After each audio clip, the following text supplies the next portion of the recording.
Je vous propose peut-être de prier pour démarrer. Seigneur, nous avons tellement besoin du Saint-Esprit.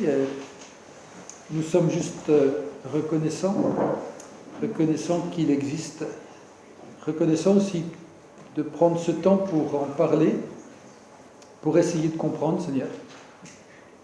Alors merci de nous accompagner et merci d'être au milieu de nous, Seigneur. Nous avons besoin de la présence de ton Esprit au milieu de nous.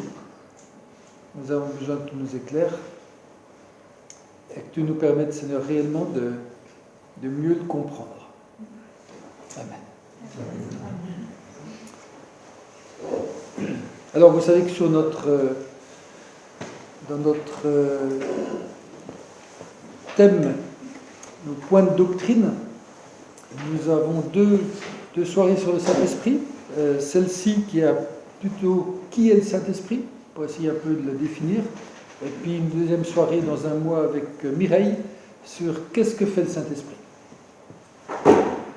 Et vous verrez que 2 soirées, c'est pas de trop, bien loin de là, parce qu'il y a tellement à dire. Donc obligatoirement, je vais être incomplet. Obligatoirement, le sujet, moi personnellement, il me dépasse. Et plus, je trouve, plus on peut-être comprendre qui est le Saint-Esprit, plus on devient, je dirais, humble sur ce qu'on sait, parce qu'on s'aperçoit que c'est tellement plus large que ce qu'on peut imaginer nous-mêmes, quoi. Alors, je vous mets tout de suite la définition qui est donnée dans le catéchisme pour la cité. Voilà comment ils définissent ça.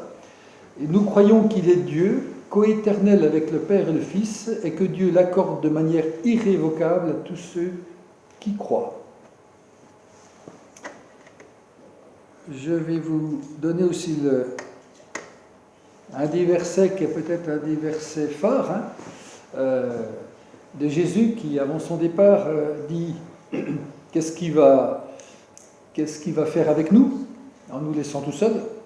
Et il dit, donc c'est Jean 14, versets 16 à 17, « Quant à moi, je prierai le Père, et il vous donnera un autre défenseur, afin qu'il reste éternellement avec vous, l'Esprit de la vérité, que le monde ne peut pas accepter parce qu'il ne le voit pas et ne le connaît pas.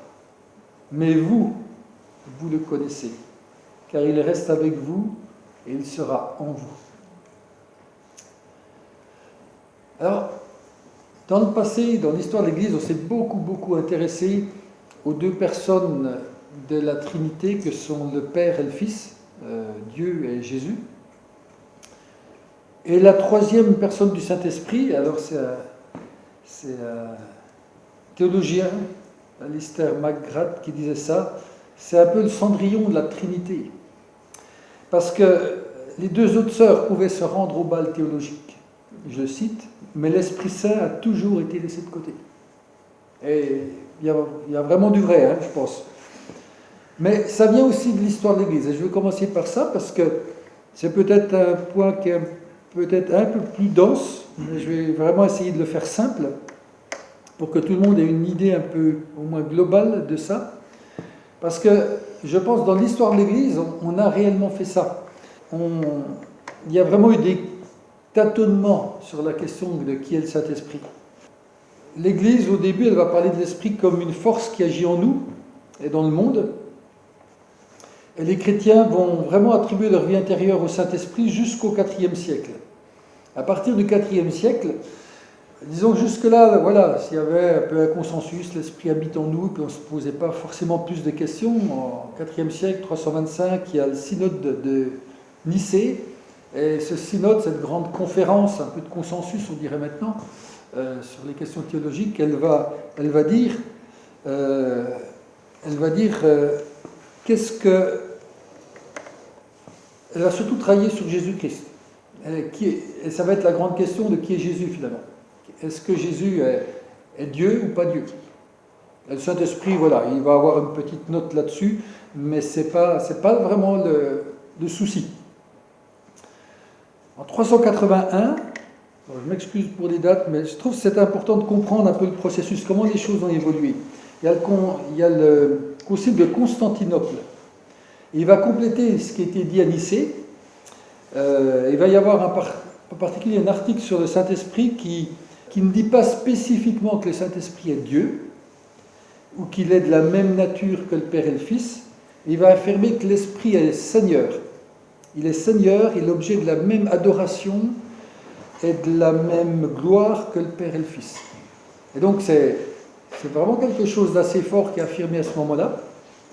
Et il y a un extrait, et je le donne parce qu'il est très important pour la suite, cet extrait, où ils disent « Nous croyons dans l'Esprit Saint qui est Seigneur, qui donne vie et qui procède du Père. » Procéder du Père, ça veut dire il vient du Père, hein, pour employer un terme plus simple. Nous croyons dans l'Esprit Saint qui est Seigneur, qui donne vie et qui procède du Père. Je passe sur des citations que je vous ai mises. On va dire à partir du 8e siècle, progressivement, la liturgie va basculer. Elle va plus simplement dire que le Saint-Esprit procède du Père, mais elle va dire qu'elle procède du Père et du Fils. Le Saint-Esprit vient du Père et du Fils. C'est des nuances, vous êtes en train de me dire, ça n'a rien à faire. Mais c'est important parce que on va avoir le grand débat entre le 9e et le 11e siècle avec le schisme entre catholiques et orthodoxes. Et ce schisme, il va avoir lieu dans les années 1054 exactement. Et le débat, c'est la question du Saint-Esprit. Et le schisme, la séparation entre catholiques et orthodoxes vient de cette question-là. Ça paraît étonnant. Comme quoi, dans l'Église, le Saint-Esprit a vraiment toujours posé un peu un souci. Hein. Et donc, la question, c'était... Quand il y a une séparation, il y a toujours une raison officielle et puis plein d'autres raisons. On est bien d'accord. Hein. Je ne vais pas faire simpliste, mais vraiment, le problème mis en avant, c'était cette division. Et la question théologique, c'est est-ce que le Saint-Esprit vient du Père seul, ça c'est les orthodoxes, ou est-ce que, comme on le dit depuis le 8e siècle dans la liturgie, mais sans avoir vraiment pris le temps de dire pourquoi, est-ce qu'il vient du Père ou du Fils? Et si vous voulez un terme théologique, on appelle ça les filioques. Filioque, ça veut dire en latin et du Fils, du Père seul ou du Père et du Fils. En pratique, ça veut dire quoi? Est-ce qu'il est numéro 3 pour les catholiques ou numéro 2 bis pour les orthodoxes? Parce que s'il vient du Père uniquement, il est au même niveau que Jésus, mais les deux sont un peu indépendants. Mais s'il vient du Père et du Fils, il arrive en 3e position. Et ça change pas mal de choses. Parce que dire qu'il est en 3e position, ça veut dire qu'il y a un ordre dans la Trinité. Si vous lisez dans l'Évangile, c'est régulier, hein, Père, Fils et Saint-Esprit, c'est donné dans cet ordre-là. Quand on entend ordre, nous, on entend supérieur et inférieur. Or, c'est pas ça. Il n'y a pas de différence dans l'égalité des trois personnes que sont Dieu, le Fils et le Saint-Esprit. Ils sont tous divins. Mais par contre, il y a un ordre.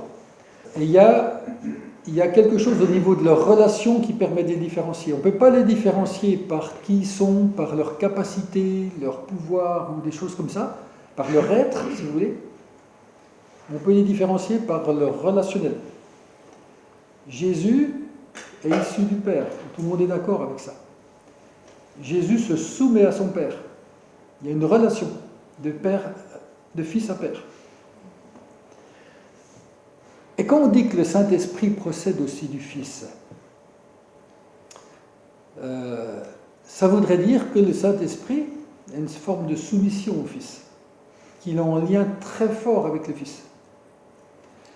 C'est intéressant parce que si le Saint-Esprit est lié au Fils, c'est-à-dire qu'il est aussi dépendant de la parole. Et vous savez que Jésus, c'est la parole, avec un grand P. Et la parole qui est contenue dans le texte biblique, c'est la parole de Jésus. Mais que le Saint-Esprit, alors, est aussi dépendant de cette parole. Ou comme les orthodoxes, qui n'est pas dépendant de cette parole. Et c'est un point important parce que si on attache l'esprit à la parole et à Jésus, ça va être quand même quelque chose qui va être décisif parce que ce qui vient de l'esprit doit être en relation parfaitement étroite avec la parole de Jésus qui est dans ce texte. Et ça change un peu tout. Au lieu de dire l'esprit dit ce qu'il veut indépendamment du texte biblique, dans cette relation trinitaire avec ses relations et ses fonctions différentes dans la Trinité, tout le monde est interdépendant. Voilà.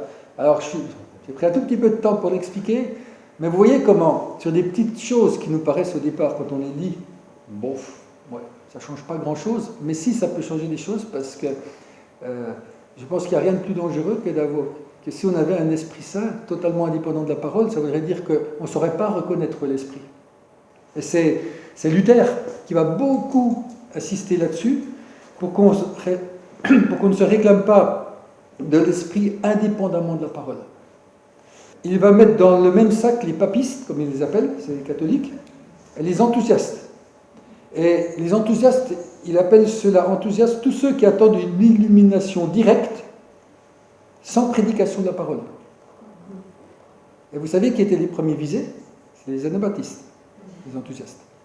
Parce qu'ils étaient accusés par Luther d'être des illuminés qui recevaient directement du Saint-Esprit, qui ne tenaient plus compte de la parole. Ce qui n'était pas vraiment juste non plus. Hein. Mais c'est, je pense, intéressant de le savoir. Et Luther, je crois qu'il avait raison, il disait que le critère décisif pour évaluer la prophétie, c'est la conformité du message donné par l'Esprit à la parole de Dieu. Et pour ça, on a besoin de cette compréhension et de cette relation entre les trois. Calvin va aussi mettre l'accent sur le Saint-Esprit, il va dire qu'il est là pour nous aider à nous sanctifier dans notre vie, et il va lui aussi lutter contre les enthousiastes. Lui, il les appelle des fantastiques. Et c'est toujours les anabaptistes au premier rang à ce moment-là, parce qu'ils sont de la même génération. Hein. Et Calvin en lutte contre les catholiques en même temps, parce que les catholiques disent que le témoignage intérieur de l'esprit va permettre, enfin c'est Calvin qui dit ça, pardon, que le témoignage intérieur de l'esprit, c'est ce qui permet de discerner que l'écriture vient de Dieu, que la parole vient de Dieu, c'est l'esprit qui nous éclaire et qui nous encourage à croire que ce qu'on lit du texte biblique vient de Dieu. Et les catholiques à ce moment-là disaient que, en fait, ce qui nous éclairait, c'était la décision de l'Église, et pas l'illumination par l'esprit.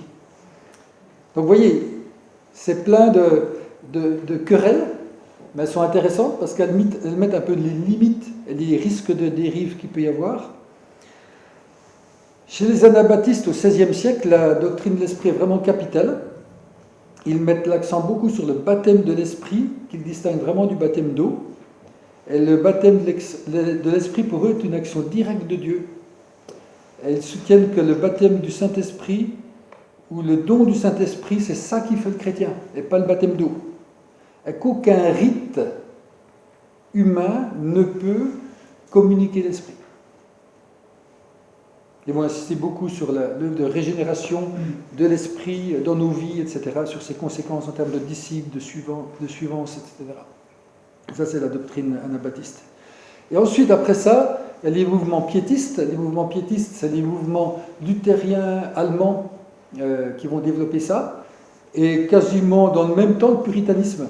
Ça, c'est les mouvements plus calvinistes, réformés, qui viennent d'Angleterre. Mais les deux sont très proches, et les deux, dans leur développement, vont remettre l'accent sur l'Esprit Saint, sur la nouvelle naissance et sur l'Esprit qui doit donner cette nouvelle naissance. Alors, ensuite, vous avez les grands réveils, 18e siècle, je passe vite, Wesley, Moody, Finney, vous les avez tous entendu parler de ça, réveil de Genève, du Pays de Galles, 1905. Tous, mais absolument tous, ont mis l'accent sur le Saint-Esprit, sans exception. Et depuis un siècle, on a vraiment un renouveau du rôle du Saint-Esprit, je pense, en partie par l'influence des mouvements pentecôtistes et charismatiques. En 1906, la naissance du pentecôtisme. Je vais y revenir à la fin. À Los Angeles, c'est vraiment le point de départ d'une certaine expérience de l'esprit. Ça a ensuite touché quand même, au cours des années 60, je crois qu'à peu près toutes les églises ont été interpellées par ça, avec les mouvements charismatiques qui ont démarré, etc. Et ils mettaient tous l'accent sur les charismes donnés aux chrétiens. Et vraiment, ces mouvements-là nous ont, je dirais, tous interpellés sur la place qu'on faisait au Saint-Esprit. Pour moi, ils ont tous été des cadeaux à l'Église, parce qu'ils ont permis de se reposer des questions. Ce que je crois vraiment important quand on voit l'histoire de l'Église, c'est que ça a mis du temps à comprendre qui était exactement le Saint-Esprit, comment on pouvait le qualifier, mais que chaque réveil, absolument chaque retour à Dieu s'est accompagné d'une redécouverte du Saint-Esprit. Ça, je crois que c'est presque quelque chose d'automatique. Le retour à Dieu, finalement, ne peut pas se faire sans le Saint-Esprit. Et chaque fois, c'était une redécouverte. Alors, vous m'arrêtez si vous avez des questions, n'hésitez pas. On est là pour ça. Et on peut passer sinon à le deuxième grand paragraphe. Qu'est-ce que le Saint-Esprit? Alors, je vous lis une définition. Elle est tirée d'un manuel de théologie. Mais elle résume assez bien. L'œuvre du Saint-Esprit est de manifester la présence active de Dieu dans le monde et en particulier dans l'Église. Donc l'œuvre du Saint-Esprit, c'est de manifester la présence active de Dieu dans le monde et en particulier dans l'Église.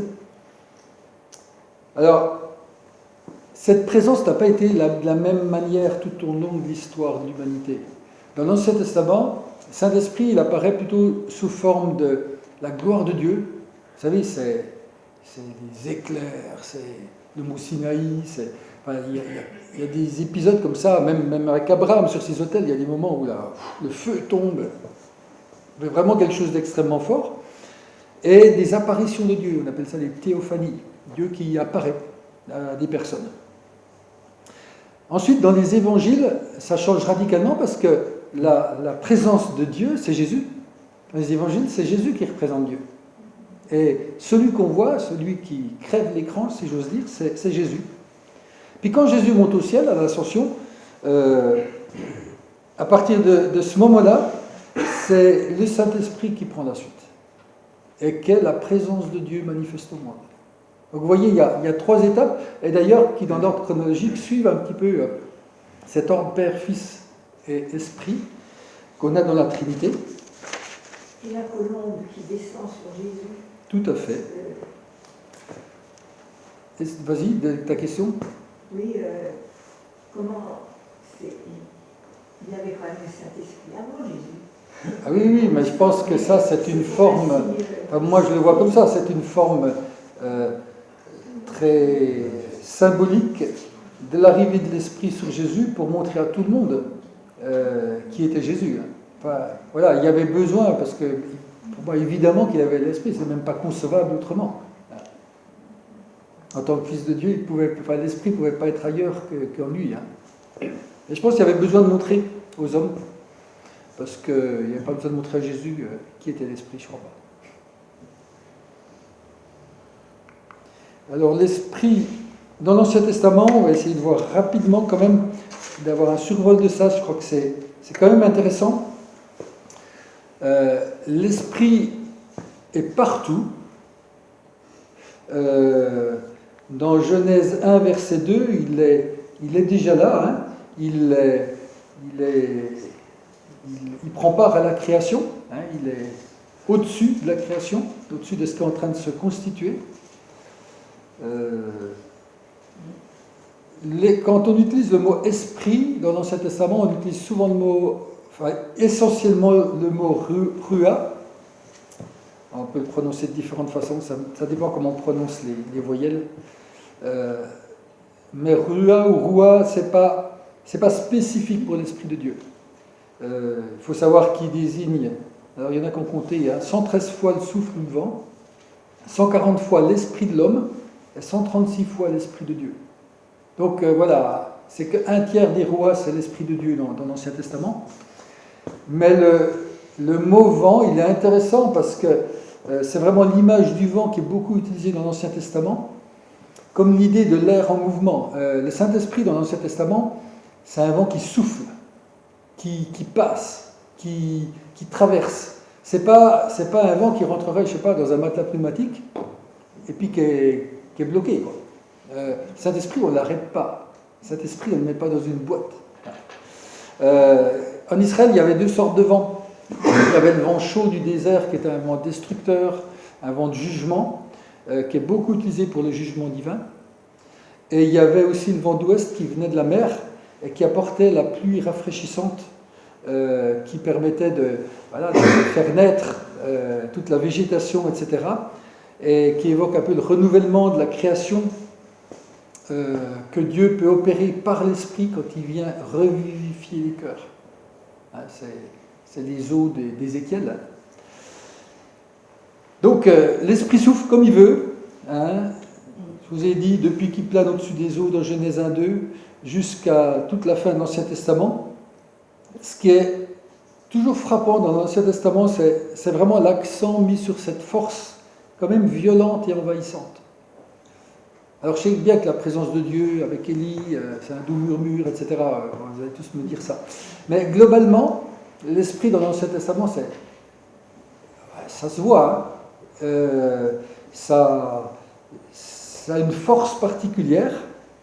Et d'ailleurs, à la Pentecôte, qui est un peu l'aboutissement de toute cette partie de l'Ancien Testament, la Pentecôte, ça vient sous forme d'un vent, hein, aussi, l'Esprit. Donc l'Esprit sous forme de vent dans l'Ancien Testament, l'Esprit qui agit de manière incessante, partout. Je vous lis juste, Psaume 104, verset 29, « Tu te caches et ils sont épouvantés, tu leur retires le souffle, et ils expirent, ils retournent à la poussière. » Hein, tu leur retires le souffle, tu leur retires le roi, ils expirent, ils retournent à la poussière. Au Psaume 104, verset 30, « Tu envoies ton souffle, roi, ils sont créés, tu renouvelles ainsi la surface de la terre. » Donc, dès que l'Esprit cesse d'agir, tout dépérit en fait. Et dans l'Ancien Testament, l'Esprit va agir, il va toucher les hommes, il va les saisir, il va leur donner des capacités surnaturelles, aussi bien artistiques, de la force, tout le monde connaît Samson, de la connaissance, des choses particulières. Il va toucher particulièrement les prophètes. Le prophète, c'est l'homme de l'Esprit, dans l'Ancien Testament, qui annonce la parole de Dieu. L'Esprit, il a aussi là, et c'est moins connu, vous avez ça dans Ésaïe 42, il permet de pratiquer la justice et la miséricorde. Et ça, c'est aussi notre aspect. Donc, un esprit qui agit de manière incessante. Je vous lis dans Ézéchiel pour le vent, hein, « Fils d'homme, prophétise à l'adresse de l'Esprit, prophétise et dis à l'Esprit, voici ce que déclare le Seigneur l'Éternel, l'Esprit vient des quatre coins du ciel et souffle sur tous ces morts pour qu'ils revivent. » Il agit à tous les niveaux, je viens de le voir, et il change les cœurs. Et c'est quelque chose d'intéressant parce qu'on n'a pas toujours cette notion que tout ce qui va venir dans le Nouveau Testament est déjà amorcé dans l'Ancien. Il va opérer quelque chose, un renouveau chez les gens dès l'Ancien Testament, une sorte d'œuvre de régénération. Vous trouvez ça dès le Deutéronome. Vous verrez dans les notes hein, tous les versets, je n'ai pas le temps d'y entrer. Mais il va vraiment permettre aussi de sanctifier. Il va permettre la circoncision du cœur. C'est un terme qui apparaît avec l'esprit aussi bien dans Deutéronome que dans Jérémie 4.4. Et puis ensuite, il va même développer tout un prophétiser. Il va y avoir les prophéties sur ce renouveau qui est attendu. Vous savez, quand le désert se transformera en verger, etc., c'est tout en lien avec l'esprit hein, qui arrive. Où vous trouvez dans Isaïe 44.3, « En effet, je verserai l'eau sur la terre qui a soif et les ruisseaux sur le terrain sec. Je déverserai mon esprit sur ta descendance et ma bénédiction sur tes rejetons. » On est déjà dans l'approche du Nouveau Testament là. Et voilà, on le voit, c'est tout cet enseignement de l'Esprit dans l'Ancien Testament qui se précise de plus en plus. On voit qu'on peut attrister l'Esprit Saint, c'est Isaïe 63. On voit une nouvelle alliance qui est promise et qui annonce le Nouveau Testament grâce à l'Esprit Saint. Vous trouvez ça dans Ézéchiel, dans Joël, etc. Et donc on arrive au Nouveau Testament parce que c'est quand même là que... Pardon, vas-y. Juste une question. Du coup, j'ai l'impression, moi, que quand je lis l'Ancien Testament, que l'esprit est plutôt sur une personne à la fois. Est-ce que, je ne sais pas si c'est très juste. Et il saisit les personnes et il les saisit et les lâche en même temps. Et il l'aide pour un temps donné, sur des personnes à un moment donné, et il intervient comme ça un peu ponctuellement. Tout à fait. C'est ce qu'on retrouve de façon presque récurrente dans l'Ancien Testament. Ça va être la grande différence avec le Nouveau. Et dans le Nouveau, on voit déjà, c'est ce que Rosine disait, Jésus, c'est vraiment celui qui vit par l'Esprit, et de façon vraiment nouvelle. Visiblement, l'Esprit habite en lui tout le temps, ce qui est un peu normal puisqu'il est Fils de Dieu. On le voit, voilà, on va faire toutes sortes de choses par le Saint-Esprit, je ne vais pas y revenir. Et ce qui nous intéresse, nous, c'est que depuis sa résurrection, en fait, on vit, et ça, il faut vraiment le comprendre, quoi. On a vécu à ce moment-là, il y a 2000 ans, une époque charnière. Ça faisait des milliers d'années que les hommes attendaient l'arrivée de l'Esprit. Des milliers d'années qu'ils étaient dans cette attente avec un esprit qui venait, qui saisissait l'un, qui le lâchait, qui repartait sur l'autre, on savait qu'il était là, on savait qu'il pouvait être puissant, on savait qu'il y avait plein de choses, qu'il annonçait, il y avait presque tout ce qui concerne l'esprit était déjà annoncé, mais il n'était pas vraiment là. Comment ? Comme en gestation. Oui, comme en gestation, comme si l'accouchement n'était pas fait. Tout était là, mais rien ne s'était encore vraiment passé. Et là, Pentecôte, et là, je crois qu'on ne le dira jamais assez, c'est l'événement extraordinaire pour nous tous. C'est l'arrivée de l'Esprit. Et c'est quelque chose qui change tout. Parce que c'est plus des hommes qui sont de temps en temps saisis par l'Esprit, il habite en nous. Et ça change tout. C'est la réunion de tous ceux qui n'auraient jamais dû être ensemble pour constituer un peuple. Les vieux, les jeunes, toutes les races, païens, juifs, enfin, tous les tabous et les séparations et les barrières et les murs tombent, quoi, s'écroulent. Enfin, moi, j'ai jamais vu un truc pareil dans l'histoire du monde, quoi. Si on prend un tout petit peu de recul, c'est juste quelque chose d'extraordinaire. Hein. Et le Saint-Esprit va permettre que l'amour de Dieu se répande dans nos cœurs, il va permettre la nouvelle naissance, il va permettre qu'on soit adopté. Peut-être qui voudrait lire Galates 4, versets 6 à 7 ? Une chose que fait l'Esprit pour nous, qui est vraiment importante. Et parce que vous êtes ses fils, Dieu a envoyé dans votre cœur l'esprit de son Fils qui crie « Abba, Père ». Ainsi tu n'es plus esclave, mais fils. Et si tu es fils, tu es aussi héritier de Dieu par Christ. Voilà. Donc l'Esprit, c'est l'Esprit qui nous fait réaliser que Dieu est notre Père. Il n'y a que l'Esprit qui peut nous faire réaliser ça. C'est l'Esprit qui nous fait aimer Jésus. Quand on aime Jésus, quand on est touché par Jésus, c'est l'Esprit qui parle. C'est vraiment sa fonction tellement importante, quoi. L'Esprit nous a fait réaliser, comprendre que nous sommes adoptés. Nous faisons partie d'une famille. Voilà, et qu'on est membre d'un même corps, quoi. Alors, le mot esprit, dans le Nouveau Testament, c'est surtout le mot pneuma qui est utilisé. Et là, par contre, à la différence de roi, il va désigner essentiellement l'Esprit de Dieu. Je vous lis pareil, pour ceux qui ont calculé, je suis toujours impressionné par des gens qui calculent comme ça, je ne sais pas comment ils font. Moi, enfin, maintenant, avec les Bibles et l'électronique, c'est un peu plus facile qu'avant. Avant, mais ils l'avaient déjà calculé avant. Hein. 72 fois le mot pneuma qui désigne l'Esprit de Dieu. l'esprit de Christ, c'est 8 fois. Et par contre, l'esprit de l'homme, c'est que 22 fois. Donc vous voyez que c'est une écrasante majorité. Pneuma, c'est vraiment l'esprit de Dieu. Et l'esprit de Dieu se transforme, et là on voit arriver quelque chose d'aussi étonnant, en Saint-Esprit. Et c'est tellement commun que ça devient un nom propre. C'est le Saint-Esprit. Et Paul va nous dire que on a les prémices, on a comme un acompte, et qu'un jour on le vivra de manière complète. Ça, il ne faut jamais non plus l'oublier.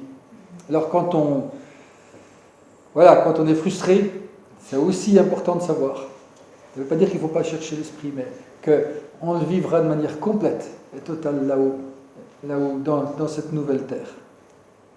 Quand je dis là-haut, j'en sais rien. Dans la nouvelle terre, on va dire comme ça.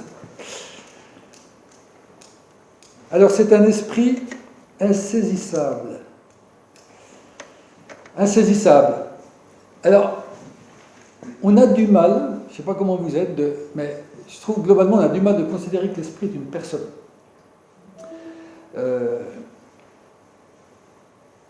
Personne divine, hein, on est bien d'accord. Parce que quand on parle de l'esprit, on voit quelque chose de totalement insaisissable. Un esprit, ça nous file entre les doigts, quoi. C'est quelque chose qui fait un peu désincarné. On pense à esprit de patriotisme ou esprit de sacrifice. Vous voyez, c'est des notions un peu vagues.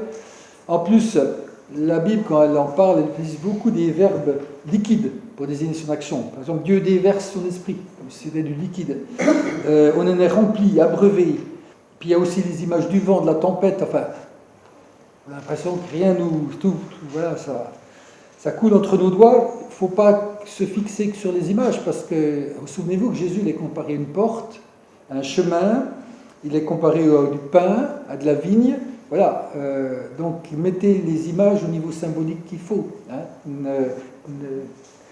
Ça reste que des images pour nous expliquer quelque chose qui nous échappe. Le problème de l'esprit, c'est qu'on n'a pas de comparaison. On n'a pas de comparaison humaine. Quand vous pensez à Dieu, vous avez tendance à voir un peu un grand-père avec une grande barbe. Alors je sais bien que vous allez tous me dire non, mais quand même, c'est quand même une image qui est imprégnée, qui est totalement fausse, hein, on est bien d'accord, mais qui est quand même imprégnée. Mais on arrive à se l'imaginer. Jésus, vous avez tous les films d'Hollywood depuis des années, un grand blond aux yeux bleus, même si c'est totalement faux, mais on se l'imagine, il était humain. On est d'accord? Et Saint-Esprit, on n'a plus qu'une colombe pour se l'imaginer, quoi. Le seul truc un peu réel qu'on a, c'est ça. Tout le reste, c'est de l'eau, c'est de la flotte, c'est du vent. Et c'est ça que je pense qui pose un peu un souci dans notre compréhension de l'esprit. Parce que l'esprit, il n'a pas de visage, le Saint-Esprit. Et on a vraiment, vraiment du mal de se faire une notion de ça. En plus, un autre point qui pose souci, c'est que le Saint-Esprit ne parle quasiment pas. Si vous faites un peu attention, dans l'Ancien Testament, le Saint-Esprit ne parle quasiment pas. Je dis quasiment parce qu'on a quelques versets, mais très, très, très, très peu. Hein. En fait, il ne parle pas en son nom propre, le Saint-Esprit. Il fait parler les autres. Et c'est ça qui est, alors je trouve extraordinaire dans le Saint-Esprit, c'est qu'il habilite, par exemple, les chrétiens à prêcher. C'est par l'Esprit que vous prêchez.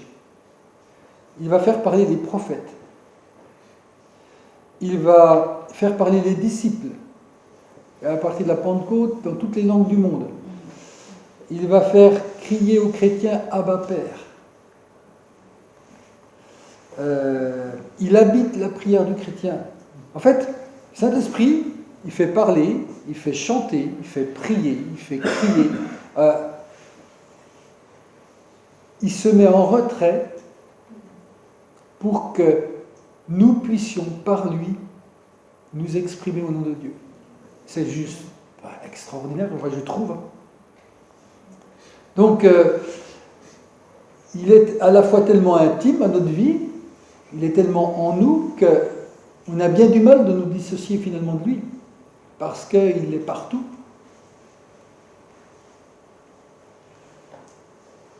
Donc il est insaisissable, mais il est Dieu, et ça c'est fondamental. Dans le Nouveau Testament, on a Esprit de Dieu, Esprit de vérité. Jésus est de la vérité aussi. Esprit du Christ, pour parler du Saint-Esprit.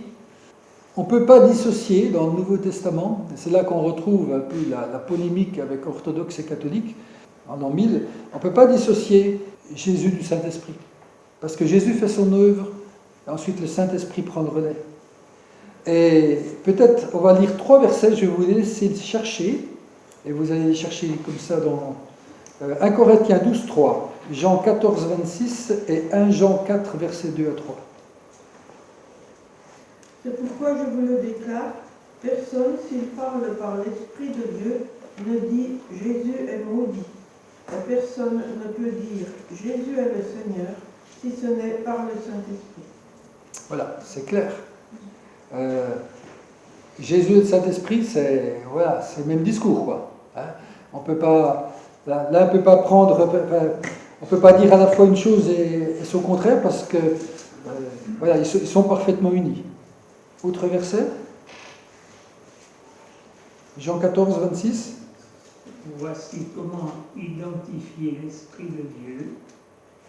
Tout esprit qui reconnaît que Jésus est le Messie, venu en homme, est de Dieu. Voilà. Mais le défenseur, l'Esprit Saint que le Père enverra en mon nom, vous enseignera toutes choses et vous rappellera tout ce que je vous ai dit. Jésus, le Saint-Esprit rappellera tout ce que Jésus a dit.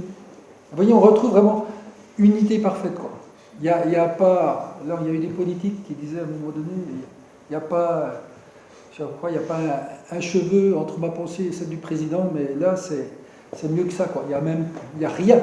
Il n'y a rien entre eux. C'est la même 2 personnes différentes, mais qui pensent et qui disent la même chose. Un accord parfait entre eux, comme avec le Père. Hein. Je vous l'ai déjà dit, parce que ça, c'est quelque chose qui me touche énormément. C'est dans la Trinité, c'est cet amour des 3 personnes de la Trinité, l'une envers l'autre. Un amour parfait. Quand on parle de l'amour de Dieu, je crois qu'on peut vraiment parler de l'amour de la Trinité. Et leur amour l'un pour l'autre, parce que ça fait des milliers d'années qui dirigent l'univers. Est-ce que vous les avez jamais entendus se disputer? Ça paraît bête de dire comme ça, mais c'est quand même la réalité. Satan s'est disputé, il est parti. Eux, une unité parfaite. On n'imagine juste pas ce que ça serait la catastrophe qu'on aurait s'ils se disputaient. Ils ont un amour parfait. Et ils sont pour nous les symboles, les représentants de ce qu'on peut vivre dans l'amour et dans le relationnel. Parce que eux le vivent de manière parfaite. Et ils sont dans l'action, hein. Ce n'est pas juste des concepts. Hein.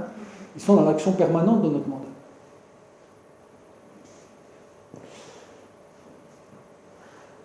Alors, l'Esprit est Dieu. La présence de l'Esprit est présence de Dieu. Je vous explique ça. Dans le Nouveau Testament, le chrétien est le temple de l'Esprit. Mais l'Église, le corps du Christ, est aussi le temple de l'Esprit. Donc l'Église dans le sens de plein de chrétiens ensemble, hein, le corps. Et le temple, par définition, c'est le lieu où Dieu réside. Hein, vous savez que le Dieu jaloux ne donnera pas sa maison à un autre. Hein.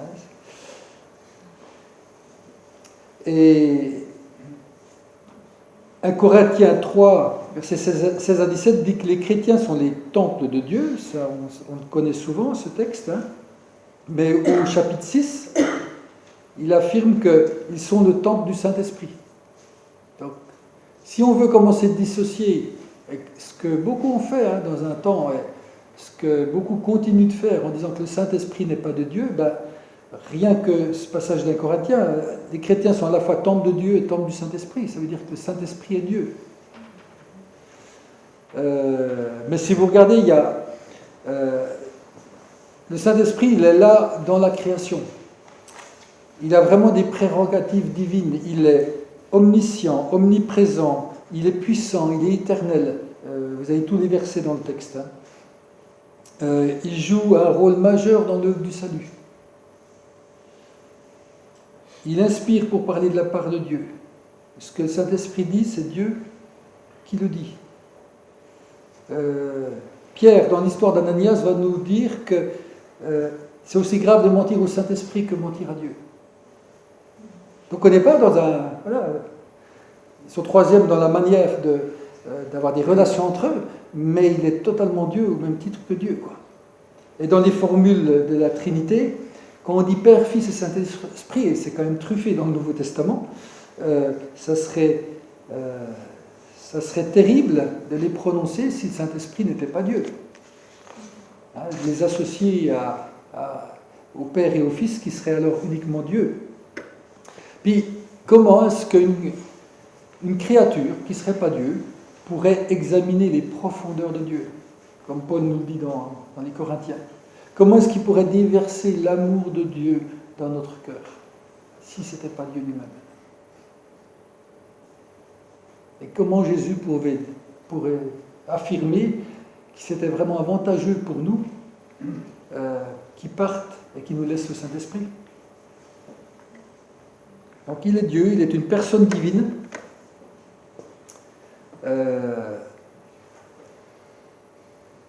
Il est une personne, c'est vraiment important, je vous l'ai déjà dit. C'est vraiment une personne dans tous les sens du terme. J'ai mis une personne divine parce qu'il n'est pas une personne comme nous, hein, avec deux jambes et deux bras. Il reste esprit, on est bien d'accord.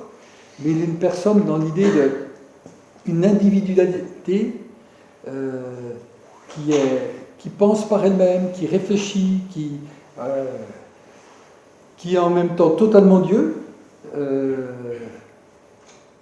mais qui existe par elle-même, quoi. Alors, vous savez que le Saint-Esprit peut dire « je ». Dans Actes 13, verset 2, il est dit « Pendant qu'il rendait un culte au Seigneur et qu'il jeûnait, le Saint-Esprit dit « Mettez-moi à part Barnabas et Paul pour la tâche à laquelle je les ai appelés. » Puis dans Apocalypse 2, 17, « Que celui qui a des oreilles écoute ce que l'Esprit dit aux églises, aux vainqueurs, je donnerai à manger du fruit de l'arbre de vie qui est dans le paradis de Dieu. » Donc c'est le Saint-Esprit qui nous donnera à manger du fruit de l'arbre de vie.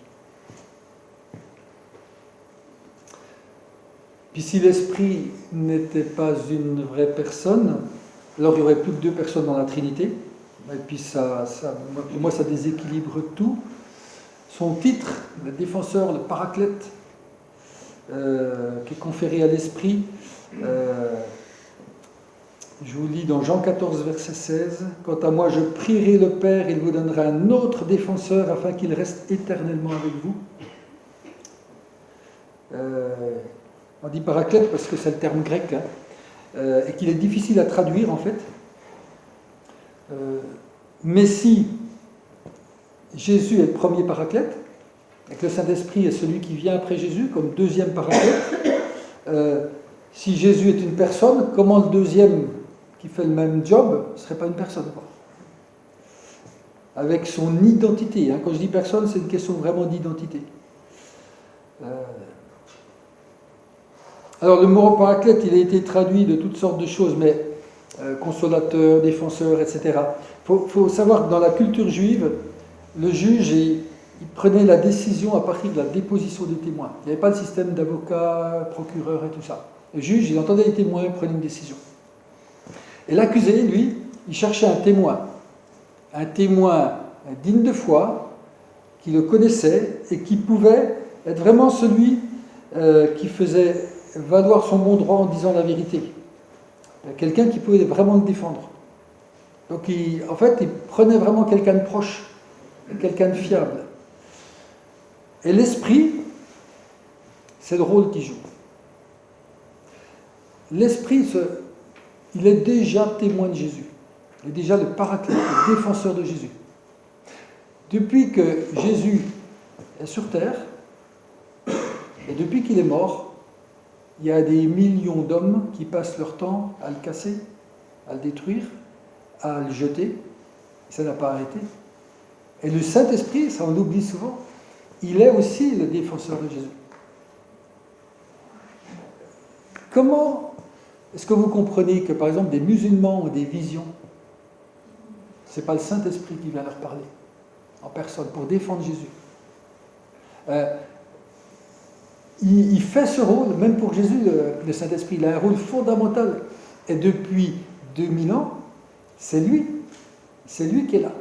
C'est lui qui est dans le monde et qui agit dans le monde et qui convainc les gens, qui défend Jésus, qui défend qui il est. C'est pour ça que des fois il se passe des choses tellement étonnantes, des gens qui sont complètement retournés parce que le Saint-Esprit agit dans leur cœur.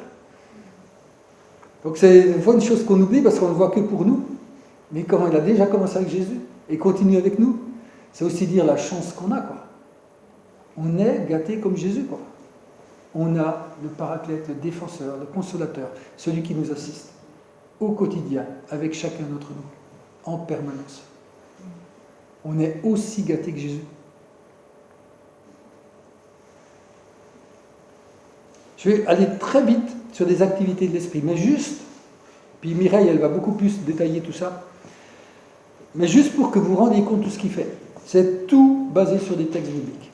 L'esprit, il intercède pour nous, il s'exprime, il rend témoignage, il possède une intelligence, une pensée, il connaît, il décide, il conduit, il opère, il distribue, il a une volonté, il fait des choix, il essaie de donner ce qu'il y a de meilleur au peuple de Dieu.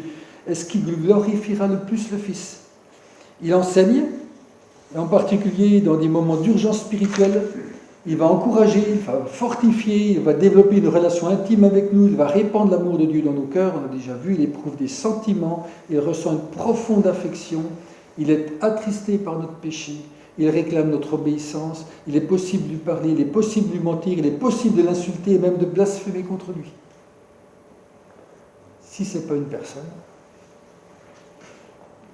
C'est tous des attributs finalement qui démontrent que c'est bien une personne. Ah oui, je pense que c'est tellement fort dans le texte biblique, quoi. Il a sa personnalité propre, mais il n'y a pas un cheveu entre lui et Dieu et Jésus, quoi. Des différences, c'est parce qu'ils sont en totale symbiose ensemble. Mais voilà, il a sa personnalité propre. Et ce qui est intéressant de savoir, c'est que la plupart des sectes nient la divinité de Jésus, de Saint-Esprit, pardon. Et la plupart ne lui reconnaissent pas une vraie personnalité. Elles le voient comme un peu un strapontin dans la Trinité. Témoins de Jéhovah, Mormons et tout ça, ils ne reconnaissent pas cette vraie personnalité. Mais ce qu'il est aussi essentiellement, c'est l'Esprit du Christ. Et son rôle, en demeurant dans notre corps, qui est le temple de Dieu, son rôle principal, c'est de nous diriger vers Jésus. Et dans ce sens-là, il est l'Esprit de Jésus. Et je vous ai dit tout à l'heure, un des rôles fondamentaux du Saint-Esprit, c'est d'attendrir notre cœur, de nous mettre dans notre cœur une vraie affection pour Jésus. Quand quelque chose dans notre cœur s'allume pour Jésus, c'est le Saint-Esprit là. Ne doutez pas une seconde, il n'y a que lui qui fait ça. Son but, son travail, et c'est là, je vois toute l'humilité de l'Esprit, quoi. C'est de nous faire vivre le plus proche possible de Jésus, d'attirer nos regards, notre attention, nos pensées sur Jésus. Et du coup, alors si on tourne tout le regard vers Jésus, il ne peut pas je ne sais même plus que je veux dire il, tourner nos regards vers le Saint-Esprit, aimer le Saint-Esprit, ça a du sens ou pas? C'est la question, est-ce qu'on a le droit de prier le Saint-Esprit? Bien sûr qu'on a le droit d'aimer le Saint-Esprit, mais d'autant plus parce que quand on comprend son rôle caché, permanent en nous, quand on comprend, moi j'ai beaucoup aimé l'image qu'on avait reçue à la soirée irrésistible, qu'il est sur notre épaule en permanence comme la colombe, et qui est là pour nous, sans arrêt nous conseiller. C'est nous qui des fois l'effrayons et le faisons partir, mais il est là en permanence. Il ne désire que ça, notre cœur est bien sûr qu'on doit l'aimer, parce qu'on peut l'adorer autant que Dieu, autant que Jésus, il est Dieu lui-même. Hein. Par contre, c'est vrai qu'il y a très très peu de prières pour le Saint-Esprit dans le texte biblique. Donc si on veut prendre que le texte biblique dans le sens de qui est-ce qu'on prie, il y a un texte, je vous l'ai lu tout à l'heure, Ézéchiel 37, 9. Il m'a dit, prophétise à l'intention de l'Esprit, prophétise, fils d'homme, tu annonceras à l'Esprit, voici ce que dit le Seigneur, l'Éternel, Esprit, viens des quatre vents, souffle sur ces morts et qu'ils revivent. Donc on voit Ézéchiel appeler l'Esprit, Esprit, viens. Donc on ne fera jamais une hérésie en appelant l'Esprit, en priant l'Esprit. Sachant que lui, son but, c'est de nous attirer à Christ, et que nos prières, au final, elles arrivent à Dieu, parce que Christ lui-même intercède pour nous auprès de Dieu. Donc, aucun souci, vous priez, je dirais, à la limite pour qui vous voulez, mais à la fin, tout arrive à Dieu quand même, à Dieu le Père.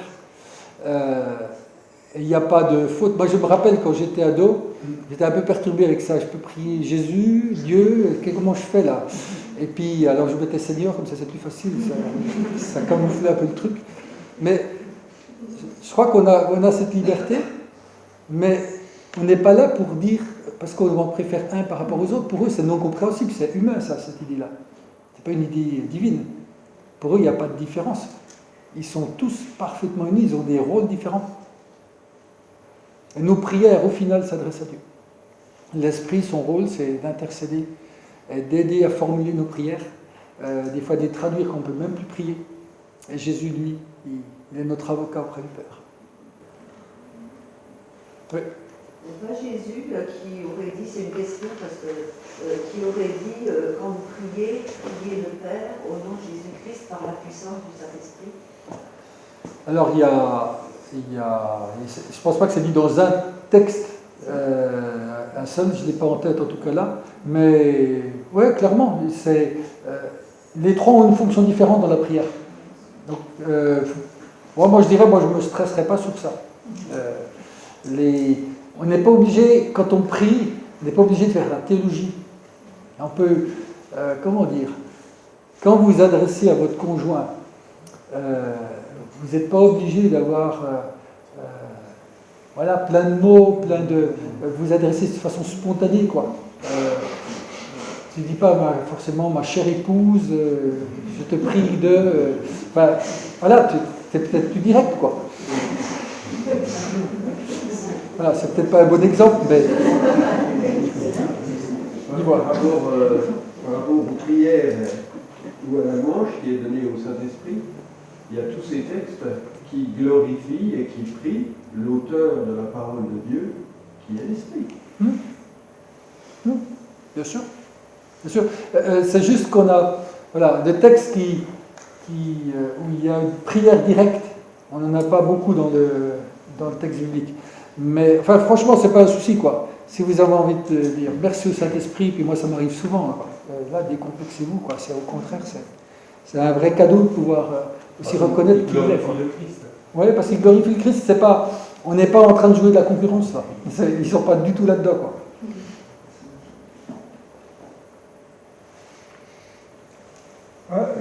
Je suis peut-être un particularisme un peu honteux, mais moi donc je crois donc au Père, au Fils, au Saint-Esprit, on a tout en un, mais je prie plus facilement Jésus, parce que c'est une personne, il est venu en chair et en os, il est palpable, alors que le Saint-Esprit, évidemment, ils sont tous animés de la personne divine, mais c'est quelque chose d'impalpable. Comme tu as dit, c'est liquide. Alors, Saint-Esprit, oui. Moi, je m'adresse à quelqu'un que je connais, que je peux toucher. Il a vécu sur la terre. Bon, on venait de la même trempe, quoique lui était quand même d'essence divine. Alors, je pense vraiment, pour moi, il n'y a pas de souci de prier pour Jésus, pour l'Esprit ou Dieu directement, si on a bien compris cette unité parfaite qu'ils ont et cette liberté qu'on a. Après, ça va être peut-être aussi notre culture, notre manière de faire. Mais je pense vraiment qu'il y a... ce qui serait terrible, c'est d'arrêter de prier. C'est pas de prier Jésus ou du Dieu ou ou de l'esprit, quoi. Ce qui serait terrible, c'est de réduire le Saint-Esprit à rien du tout dans nos vies, quoi. De ne pas en faire cas. C'est-à-dire qu'on ampute la Trinité d'un tiers, quoi. Ce qui est terrible, c'est le péché contre le Saint-Esprit. Ouais. Alors, j'en parle pas ici, parce qu'on en a déjà parlé dans les cours de doctrine. Et puis, si j'en parle ici, je l'ai foutu. Donc, vous irez voir une de nos anciennes, je crois que c'est sur le péché. On avait déjà traité ça. Allez, je vous propose maintenant quelque chose de beaucoup plus polémique. Ce qui est intéressant, c'est aussi de parler de ce qui est polémique. C'est le baptême du Saint-Esprit.